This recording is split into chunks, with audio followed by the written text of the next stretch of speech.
പുത്രന്റെ നാമത്തിൽ ചോദിക്കുമ്പോ ഉത്തരം തരുമെന്ന് അരുളിയോനേ, നീക്കം വരാത്ത നിൻ വാഗ്ദത്തമൻ പേർക്കു നീ തന്നുവല്ലോ. കേൾക്കണേ എൻ പ്രാർത്ഥന, നൽകണേ എൻ യാചന. കേൾക്കണേ എൻ പ്രാർത്ഥന, നൽകണേ എൻ യാചന. ലൂക്കോസിന്റെ സുവിശേഷം 16-ാം അധ്യായം. പിന്നെ അവൻ ശിഷ്യന്മാരോട് പറഞ്ഞത്, ധനവാനൊരു മനുഷ്യന് ഒരു കാര്യവിചാരകൻ ഉണ്ടായിരുന്നു. അവൻ അവന്റെ വസ്തുവക നാനാവിധമാക്കുന്നു എന്ന് ചിലർ അവനെ കുറ്റം പറഞ്ഞു. അവൻ അവനെ വിളിച്ച്, നിന്നെ കൊണ്ട് ഈ കേൾക്കുന്നത് എന്ത്? നിന്റെ കാര്യവിചാരത്തിന്റെ കണക്ക് ഏൽപ്പിച്ചു തരിക. നീ ഇനി കാര്യവിചാരകനായിരിക്കാൻ പാടില്ല എന്ന് പറഞ്ഞു. എന്നാൽ കാര്യവിചാരകൻ, ഞാൻ എന്തു ചെയ്യേണ്ടു? യജമാനൻ കാര്യവിചാരത്തിൽ നിന്ന് എന്നെ നീക്കുവാൻ പോകുന്നു. കിളപ്പാൻ എനിക്ക് പ്രാപ്തിയില്ല. ഇപ്പോൾ ഞാൻ നാണിക്കുന്നു. എന്നെ കാര്യവിചാരത്തിൽ നിന്ന് നീക്കിയാൽ അവർ എന്നെ തങ്ങളുടെ വീടുകളിൽ ചേർത്തുകൊള്ളുവാൻ തക്കവണ്ണം ഞാൻ ചെയ്യേണ്ടത് എന്ത് എന്ന് അവൻ എനിക്ക് അറിയാമെന്ന് ഉള്ളുകൊണ്ട് പറഞ്ഞു. പിന്നെ അവൻ യജമാനന്റെ കടക്കാരിൽ ഓരോരുത്തരെ വരുത്തി ഒന്നാമത്തിനോട്, നീ യജമാനെ എത്ര കടപ്പെട്ടിരിക്കുന്നു എന്ന് ചോദിച്ചു. 100 കുടം എണ്ണ എന്ന് അവൻ പറഞ്ഞു. അവൻ അവനോട്, നിന്റെ കടച്ചീട്ട് വാങ്ങി വേഗം ഇരുന്ന് 50 എന്ന് എഴുതുക എന്ന് പറഞ്ഞു. അതിനുശേഷം മറ്റൊരുത്തനോട്, നീ എത്ര കടപ്പെട്ടിരിക്കുന്നു എന്ന് ചോദിച്ചു. 100 പറ ഗോതമ്പ് എന്ന് അവൻ പറഞ്ഞു. അവനോട്, നിന്റെ കൈച്ചീട്ട് വാങ്ങി 80 എന്ന് എഴുതുക എന്ന് പറഞ്ഞു. ഈ അനീതിയുള്ള കാര്യവിചാരകൻ ബുദ്ധിയോടെ പ്രവർത്തിച്ചത് കണ്ട് യജമാനൻ അവനെ പുകഴ്ത്തി. വെളിച്ച മക്കളേക്കാൾ ഈ ലോകത്തിന്റെ മക്കൾ തങ്ങളുടെ തലമുറയിൽ ബുദ്ധി ഏറിയവരല്ലോ. അനീതിയുള്ള മാമോനെ കൊണ്ട് നിങ്ങൾക്ക് സ്നേഹിതന്മാരെ ഉണ്ടാക്കിക്കൊള്ളുവീൻ എന്ന് ഞാൻ നിങ്ങളോട് പറയുന്നു. അത് ഇല്ലാതെയാകുമ്പോൾ അവർ നിത്യകൂടാരങ്ങൾ നിങ്ങളെ ചേർത്തുകൊള്ളുവാൻ ഇടയാകും. അത്യുൽപ്പത്തിൽ വിശ്വസ്തനായവൻ അധികത്തിലും വിശ്വസ്തവൻ, അത്യുൽപ്പത്തിൽ നീതി കെട്ടവൻ അധികത്തിലും നീതി കെട്ടവൻ.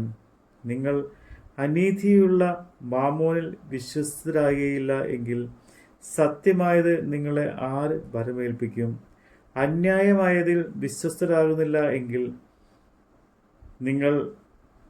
നിങ്ങൾക്ക് സ്വന്തമായത് ആര് തരും? 2 യജമാനന്മാരെ സേവിപ്പാൻ ഒരു ഭൃത്യനും കഴിയുകയില്ല. അവൻ ഒരുവനെ പകച്ച് മറ്റവനെ സ്നേഹിക്കും, അല്ലെങ്കിൽ ഒരുത്തനോട് പറ്റിച്ചേർന്ന് മറ്റവനെ നിരസിക്കും. നിങ്ങൾക്ക് ദൈവത്തെയും മാമോനെയും സേവിപ്പാൻ കഴിയുകയില്ല. ഇതൊക്കെയും ദ്രവ്യാഗ്രഹികളായ പരീശന്മാർ കേട്ട് അവനെ പരിഹസിച്ചു. അവൻ അവരോട് പറഞ്ഞത്, നിങ്ങൾ നിങ്ങളെ തന്നെ മനുഷ്യരുടെ മുമ്പാകെ നീതീകരിക്കുന്നവർ ആകുന്നു. ദൈവമോ നിങ്ങളുടെ ഹൃദയം അറിയുന്നു. മനുഷ്യരുടെ ഇടയിൽ ഉന്നതമായത് ദൈവത്തിന്റെ മുമ്പാകെ അറപ്പത്രേ. ന്യായപ്രമാണത്തിന്റെയും പ്രവാചകന്മാരുടെയും കാലം യോഹന്നാൻ വരെ ആയിരുന്നു. അന്നു മുതൽ ദൈവരാജ്യത്തെ സുവിശേഷിച്ചു വരുന്നു. എല്ലാവരും ബലാൽക്കാരനെ അതിൽ കടപ്പാൻ നോക്കുന്നു. ന്യായപ്രമാണത്തിന്റെ ഒരു പുള്ളി വീണു പോകുന്നതിനേക്കാൾ ആകാശവും ഭൂമിയും ഒഴിഞ്ഞു പോകുന്നത് എളുപ്പം. ഭാര്യയെ ഉപേക്ഷിച്ച് മറ്റൊരുത്തിയെ വിവാഹം കഴിക്കുന്നവൻ എല്ലാം വ്യഭിചാരം ചെയ്യുന്നു. ഭർത്താവ് ഉപേക്ഷിച്ചവളെ വിവാഹം കഴിക്കുന്നവനും വ്യഭിചാരം ചെയ്യുന്നു. ധനവാനൊരു മനുഷ്യൻ ഉണ്ടായിരുന്നു. അവൻ ധൂമവസ്ത്രവും പട്ടും ധരിച്ച് ദിനംപ്രതി ആഡംബരത്തോടെ സുഖിച്ചു കൊണ്ടിരുന്നു. ലാസർ എന്നു പേരുള്ളൊരു ദരിദ്രൻ വ്രണം നിറഞ്ഞവനായി അവൻ്റെ പടിപ്പുരയ്ക്കൽ കിടന്നു. ധനവാന്റെ മേശയിൽ നിന്ന് വീഴുന്നത് തിന്ന് വിശപ്പടക്കുവാൻ ആഗ്രഹിച്ചു. നായ്ക്കളും വന്ന് അവൻ്റെ വ്രണം നക്കും.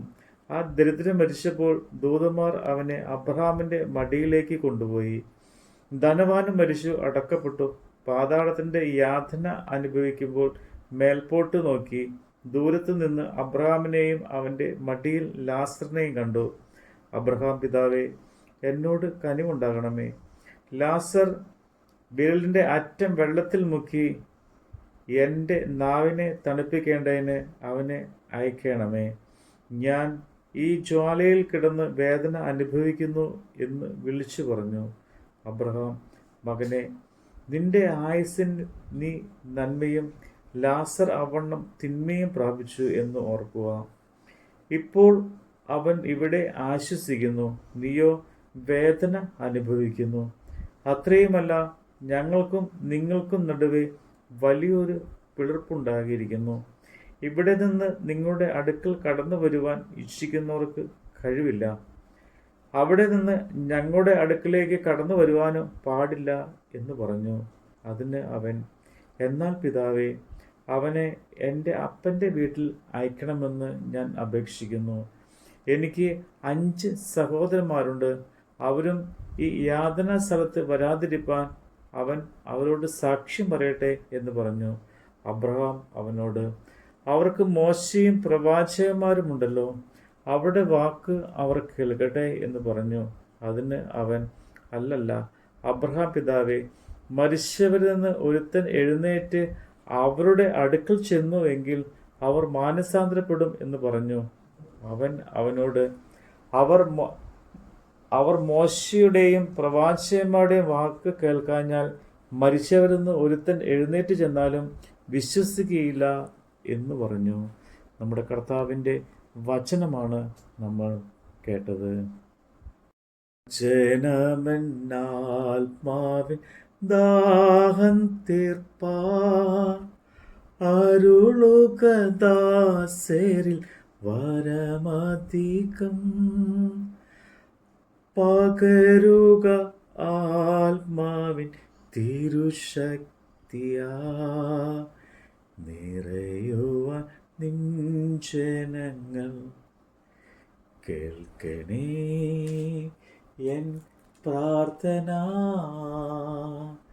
നൽകണേ എൻ യാചന. കേൾക്കണേ എൻ പ്രാർത്ഥന, നൽകണേ എൻ യാചന.